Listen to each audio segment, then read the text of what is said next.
up, guys? I'm back. I was hibernating. Just woke up. I feel amazing. It's been like a month or so, sleeping a lot. No, I'm kidding. The holidays, all this other stuff. I know I've been slacking, but I told you guys I'm not going anywhere. Maybe I just slack a little bit. I know I promise a lot, make a lot of promises, but whatever. So New Year's coming. Set my goals all day today. That was really cool. Still got a lot more to go. I'm trying to categorize everything so that I can really focus and ramp up my businesses. So anyway, what I want to do today, and we'll jump right into it because, I feel bad. I feel bad that kind of left some of you guys hanging, and I really want to help some of you guys out. So some of you guys were asking about the how to analyze rental properties, and I know I kind of talked about this a little bit earlier on. So I wanted to do an example for you guys, like a real life example, and use the calculator that I have, and potentially give it to you guys if you'd be interested in too, checking out some properties, analyzing it, getting your feet wet, and getting familiar with numbers and generally, what cash flow kind of looks like, what all these different terms. All right, so anyway, I found a property. It's in, if anybody knows New Jersey in USA, and a town called, it's more like a city actually, called Newark. So there are really bad areas. Newark is like a kind of city that nobody really likes. There's a lot of crime and a lot of bad stuff that happens. But rental properties are actually, because there's so much crime and everything like that, rental properties are pretty cheap to purchase. But rent is, maybe a couple $100 less than what you find in like an area where I am right now. We'll get into it, but rent is about $1,300, right around that area. It's $1,250, $1,300, which really, it's not really that bad per unit for three bed, two bath. Let me see. Yeah, like a 3-bed, 1-bath unit. 3-bed, 1-bath. For $1,300, it's not too bad, right? It's not like the worst area in the world. So anyway, I scoured because it does take a little while to find something that the numbers work pretty good, especially nowadays with this market. So anyway, I found a property, and it actually gave us the rent, which is another golden nugget, because usually on the MLS, real estate agents are lazy and they don't put the rent. So I found one with a rent, and all the numbers seem to be here. So I threw it into my calculator. I was like, whoa, we can make about $700 a month on this rental. So all right, so let's jump into it. So this property, 3-family, it is right near universities, right near some colleges, Rutgers and NJIT, which are pretty big schools in New Jersey. Believe it or not, I actually went here, NJIT, lived there. Yep, I lived in Newark for 4 years. And it is right by, there's a lot of light rails and trains and stuff. So seems to be in a pretty good location, and it's all rented out. All these pictures apparently were taken right as construction was over. So it doesn't look like fabulous, like the best kind of place to live, but pretty solid rental. It looks like it doesn't have pictures of every unit, but I'm assuming that they're all pretty similar. Generally, if you rehab one, you do like a similar style in all of them. But so we'll just kind of assume that they did pretty good job for rental in Newark. So yeah, they don't have many pictures, but it's kind of what it looks like, right? It's not too bad. Black floors, They're hardwood. If you guys can't really tell, I don't know. So anyway, purchase price is $349. Not too shabby. 3,200 square feet. I'll scroll over a little bit. About $100 per square foot. Pretty good. It's a small block. So let's get into some of the numbers here. So something else I really liked is the owner only pays for water. All the tenants pay for everything else, which is really good. Because, like, for example, me, all I pay is water. Well, and then my own utilities, right? I'm kind of renting to myself. So water is like nothing. Every quarter you get billed, generally, at least where I live. Every quarter it's like 60, 70 bucks, which is pretty good, you know? So 3 bed, 1 bath, 3 bed, 2 bath, and 3 bed, 2 bath, right? Pretty solid units. Unit number 1, 1,300. Unit number 2, 1,250. Unit number 3, 1,250 in rent. So let's jump into these. So purchase price $349. Rent, put all those guys into my calculator. Add them up, $3,800. So your income per month is $3,800. You know, suspecting that you have good tenants, you want to get them on a lease. You don't want month to month. You know, near college, maybe you have them on like a 12-month, not 12, 10-month lease or something like that. And then you just do like summer rentals for somebody month to month. Insurance for something like this, probably about $1,000. Maybe a little bit more, but I just throw it in there for now. I'm paying $900 for a 2-family in northern New Jersey, which is pretty good. So I did. So I'm assuming you guys are like first time. Actually, shoot, I probably should fix this. This is assuming that you're living there. 3.5% down, FHA. Didn't really think about that, but anyway, essentially you're living there, right? That's, well, let's just assume that this last 1,250 is you. You're contributing that, and then you move out after a year, right? All right, how about let's do that. Let's assume this is year 2. All right, you're moved out. You're not living here anymore. All right. So initially, when you purchased it, purchase price was $349, 3.5% down, $336. Closing costs, I said it was about $10,000. Might be a little bit more, might be a little bit less. But anyway, I said $10,000. All right, so all in, you need a mortgage for $346. So there are a million different mortgage calculators out there, super easy to figure out. I went on Google, just because my mortgage guy told me to do it when I was purchasing my house. He was like, I throw around numbers and stuff like that.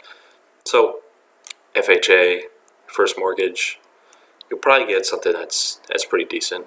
I was assuming 3.75 interest percent, 3.75% interest rate, 346, 785, right? And for 30 years, you want to do a 30-year mortgage. And it's 1606, right? Not too bad. So your mortgage is 1606. That number gets factored in here, right there, 1606. Taxes, I couldn't find taxes for 2017. For some reason, they didn't list it on here, but it's not going to be more than like $100 for 2017, right? It's not going to be astronomically higher. So I just went with 2016. All right, taxes 8304. Divide that by 12.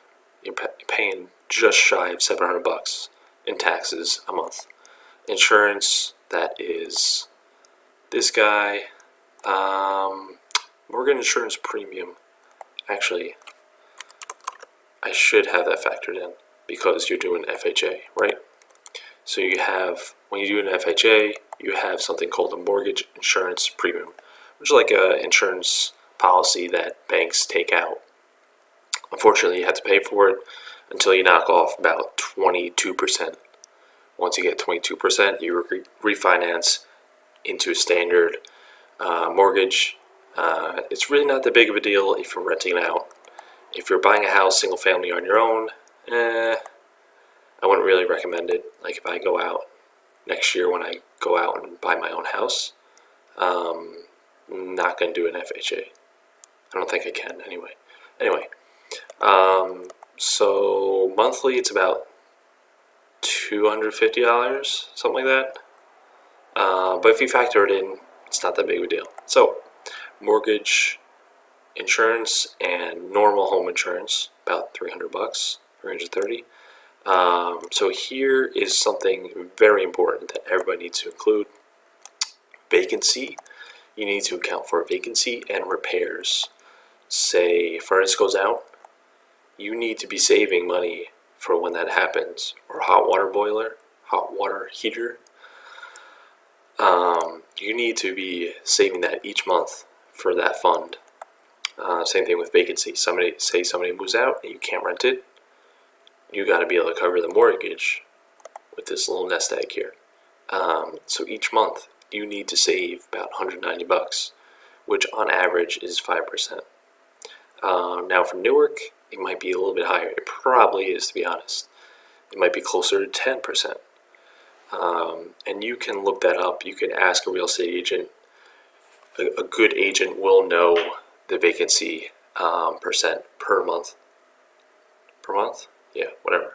Vacancy percentage. And you'll be able to factor that in pretty easily. Repairs, you could probably keep that about 5%, maybe a little bit higher if there's more crime or something like that. But anyway, and then utilities and maintenance, that's kind of like a guesstimate. So maybe just other random maintenance. Maybe you're paying a landscaper in the summer. Maybe you're having somebody shoveling the snow in the wintertime. And then somebody doing leaves, whatever. You're going to have like miscellaneous maintenance stuff you're going to have to pay for. $300 is pretty conservative, aka pretty high. But it's always better to go higher and then realize, oh, I'm only spending $75 a month when you actually own the property. And then you could always change that later. So I kind of overestimated for that. Total expenses, add all those guys up, you're at $1,705. $1,705 plus the mortgage is oh, I'm sorry. So I just did right here. Income minus expenses. Income $3,800 minus expenses is $2,095, right? So cash flow, you're actually positive on this property, which is pretty cool. Surprised it's actually still listed. Maybe there's something else. A lot of people go to it and then they're like, oh wait, it's missing 2 furnaces and I don't know, there's a crack attic in the 3rd floor. Whatever. So anyway, cash flow is, right, see, B15, you're doing income minus expenses, that number minus the mortgage. And you're making about $490 a month. Year 2, remember. So year one, you're not going to have this. So you're contributing about $636. That is your rent to yourself, which is pretty awesome, right? You're almost living there for free, but you're living in Newark. I wouldn't do it. I thought about like something like that, living somewhere else, actually in Montclair. Whatever. Long story short, didn't move there. So monthly cash flow is pretty good. You know, you're positive. Yearly cash flow, you're making just shy about $6,000 for what? For owning a property.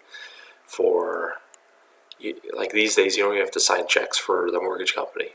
It's all done online automatically. You just have the rents go into one account, mortgage go out, and you're making a profit. So cash on cash return. Now, cash on cash return is the percentage that you're making based off of your total amount you've invested in the property, right? So this is assuming $25,000 down, which is a bit more than, it's double the down payment. Say you increase the down payment to down about, 25,000. We could adjust this, say 12,000, which is pretty ridiculous, right? 49% cash on cash return. That's like impossible. No one really sees that.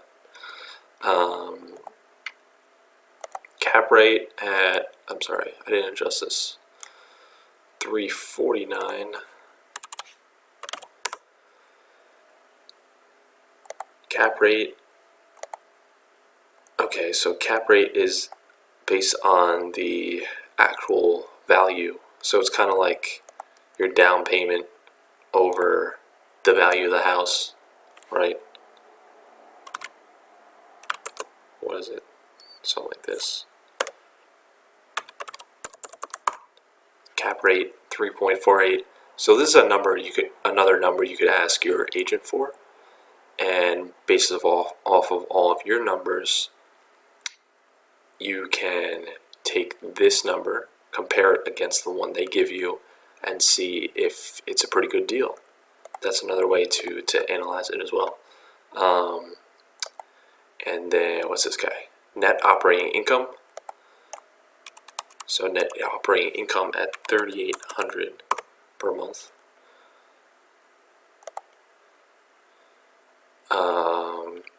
Alright, so that's basically what you're making each year, right? Based off of rental income. That's just monthly rental income times 12. Bada bing, bada boom. So, these, everything for analyzing the mortgage is pretty much all set up for you.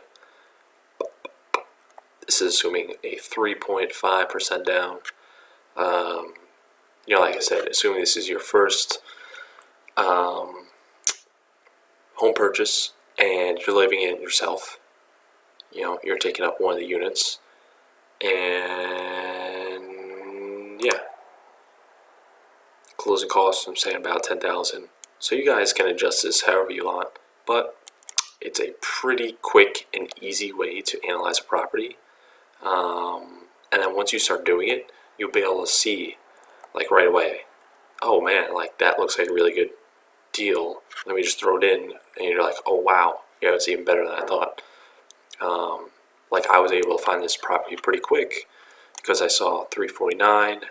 I saw it was a 3-family, 349 and a 3-family in like middle New Jersey or so. It's pretty awesome. And then you scroll down, you see the rents are all over $1,000. You're like, gold mine.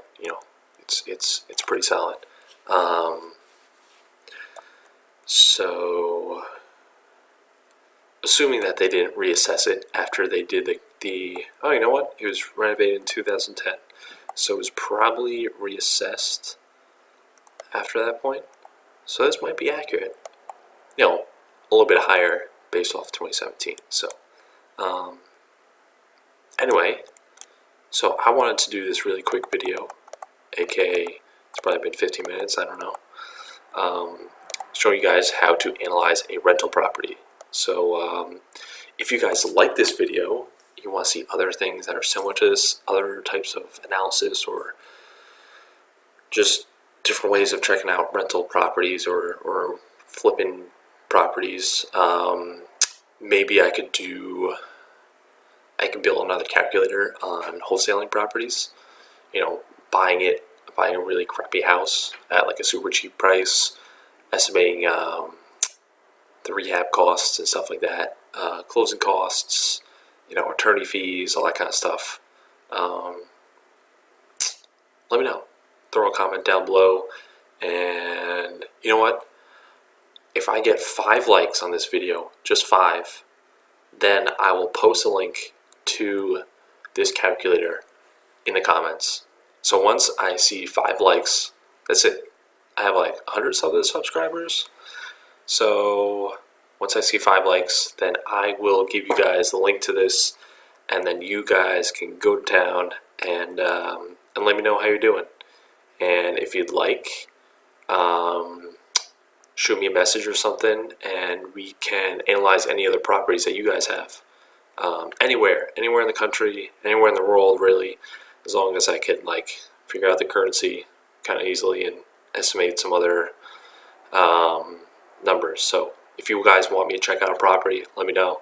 I'd love to check out other places in the country. That'd be really cool. So yeah, let me know.